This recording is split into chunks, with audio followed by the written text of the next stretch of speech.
este tema y esta noche saludamos con gusto a Eduardo Hinojosa. Él es coordinador de agua e infraestructura verde del World Resources Institute. Eduardo, te saludamos con mucho gusto. Gracias por estos minutos para Reporte MN. ¿Qué tal, Abel? Es un gusto estar con ustedes. Un saludo para ti y tu audiencia. Eduardo, pues seguramente conoces toda esta problemática que se presenta en nuestro país, especialmente en el Valle de México. Tenemos una escasez de agua importante por fugas, por falta de lluvia, por baja de nivel en las presas, que precisamente donde sale o donde se acumula el agua que llega a las viviendas de los habitantes. Se presenta ya este plan, consiste en mejorar la infraestructura. ¿Es viable aumentar el suministro de agua con todas estas propuestas y modificaciones a la infraestructura del agua? Definitivamente, como lo comentaban en la presentación del plan el día de ayer, por ejemplo, el sistema Cutzamala, hay muchas partes de este sistema que no ha recibido un mantenimiento a profundidad desde que se construyó hace poco más de 40 años. Entonces, todas estas obras de recuperación de los cuerpos de agua que abastecen a la ciudad, así como el sistema de distribución y la infraestructura en general, definitivamente nos pueden aportar un incremento como el que ellos mencionan, ¿no? En esas dimensiones. Claro. Importante lo que dicen las autoridades. Finalmente se tiene un problema que es grande, que es trascendente para los habitantes, pero no se parte de cero. Afirma la jefa de gobierno que hay un avance por lo menos del 40% y por lo menos esta meta a muy corto plazo, que es el año 2024, pues sería posible. Pero ¿qué pasa para las siguientes décadas? Solamente con modificar la infraestructura se podría garantizar el abasto de agua y en este caso, como ellos lo mencionan, el derecho al agua potable. Sí, definitivamente no es suficiente solo trabajar en mejorar la infraestructura que se le puede conocer como gris o infraestructura convencional, que son todos estos vasos de acumulación y almacenamiento para abastecer de agua a la ciudad, así como del sistema de distribución. Es muy importante algo que, a mi parecer, y yo creo que para muchas personas es una muy buena noticia, y es que se habla de recuperar los servicios ecosistémicos del Valle de México.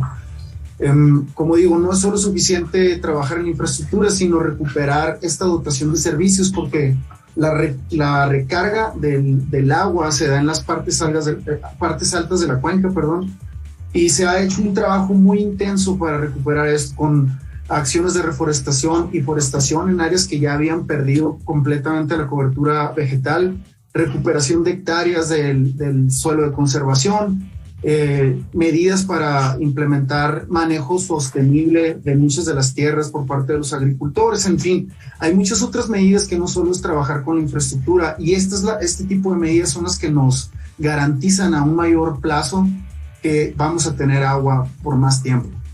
Claro. Eduardo, dentro de lo que más se destaca es estos cambios en la infraestructura, pero esto que bien argumentas sobre no solamente ver la infraestructura y sí ir poco a poco recuperando los espacios naturales de esta zona, los que todavía se tienen, sería lo más importante. ¿Viene dentro de este proyecto o solamente se complementa o definitivamente no se toca?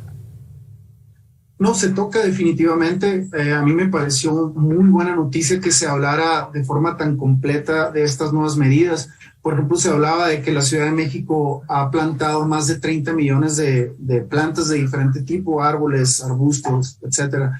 Y lo mismo en el Estado de México, o sea, se ha alcanzado un índice muy alto de reforestación y tienen metas muy ambiciosas. Entonces, no solo es la presentación de todas las acciones de infraestructura que se están haciendo, sino presentaron los avances de lo que ya se ha hecho, así como metas que son muy ambiciosas, pero a cómo van las cosas se ve como que es muy posible, ¿no? Y, por ejemplo, otro de los ejemplos que son también buena noticia es que se habla de la recuperación de agua de lluvia. La Ciudad de México ha instalado más de 37,000 sistemas de captación de agua de lluvia, los cuales abastecen a familias por entre 5 y 8 meses. Generalmente se ha hecho en zonas que tienen dificultad en el abastecimiento de las viviendas y es a una escala de instalación así, ¿no? En el hogar. Pero esta es una medida muy importante. En muchas partes del mundo se está optando por esto porque de cierta forma da una independencia a estas familias y es una manera descentralizada de manejar el abasto del recurso. Entonces, el hecho de que lo hablen como uno de los alcances de este nuevo plan, así como presentar los avances que se tienen, es otra cosa que nos indica una muy buena dirección de este nuevo programa.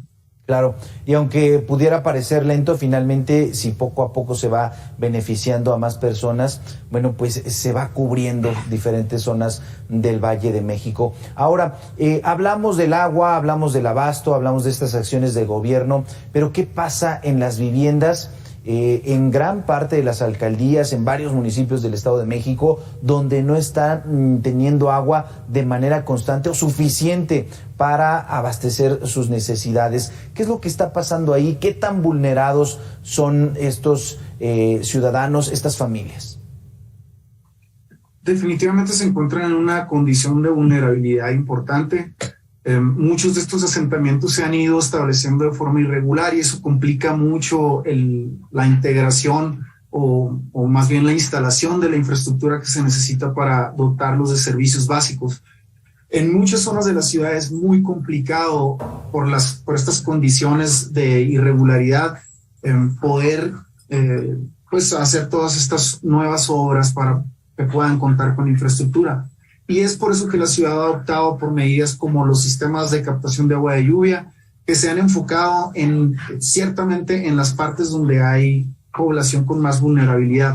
Entonces, esta medida que es muy importante, como decía, tal vez no te aporte el agua por todo el año, pero sí en una temporalidad muy amplia de todo el año, ¿no? Entonces, si tú abasteces con estos sistemas, digamos, independientes, ya la complicación es mucho menor y la necesidad de abasto por parte de las autoridades se reduce considerablemente y mejora mucho más las posibilidades de que lo logren. Este programa va a seguir implementándose, se tienen también metas ambiciosas y yo creo que es una de las medidas más importantes para reducir vulnerabilidad en estas zonas de la ciudad que tienen tantas dificultades. Claro, podríamos hablar de soluciones directas beneficiando a un grupo, aunque sea pequeño, pero finalmente dándoles el acceso al agua. Eduardo Hinojosa, muchísimas gracias por estos minutos para Reporte MN. A ti muchas gracias, Abel, por el tiempo. Espero que tengan una excelente noche. Gracias.